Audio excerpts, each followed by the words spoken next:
પાણીની ચોરી સામે તંત્ર હવે એક્શનમાં આવ્યું છે। સુઈગામ સરહદી વિસ્તારમાં તંત્રની કાર્યવાહી, પાઇપલાઇનમાંથી 25 થી વધુ ગેરકાયદેસર કનેક્શન કાપી નાખવામાં આવ્યા।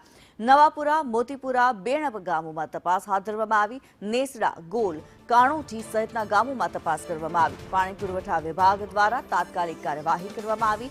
ગેરકાયદેસર કનેક્શન ધારકોને નોટિસ આપવામાં આવી છે।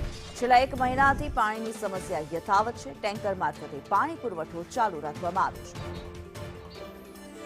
દેવરામ મિસ્ત્રી વધુ વિગતો સાથે જોડાયા છે। દેવરામ, સુઈગામના સરહદી ગામોમાં પાણી ચોરી સામે આવી છે અને તેના સામે કાર્યવાહી કરવામાં આવી રહી છે। શું માહિતી? કિન્નરથી ચોક્કસથી વાત કરવા માટે સુઈગામના જે અંતરિયાળ ગામો છે ત્યાં પાણીની પ્રોબ્લેમ 1 માસથી હતો, તેને લઈ પૂરા પાણી પુરવઠા વિભાગે જે કાયદેસર કાર્યવાહી કરી છે। જે ગેરકાયદેસર કનેક્શનો હતા તે 25 જેટલા કનેક્શનોને તે કાપવામાં આવ્યા છે। તેના કારણે પાણી નહોતો મળતો, તેને લઈને સમસ્યાઓ બહુ સર્જાતી। ત્યારે જે પાણી પુરવઠા તંત્રએ લાલ આંખ કરતા તંત્રએ જે કાર્યવાહી કરી છે તેને લઈ અત્યારે પાણીની સમસ્યા હતી તે દૂર થવામાં આવી છે। જે ગામોનું પાણી મળતું છે। જી ધન્યવાદ દેવરામ આ માહિતી માટે।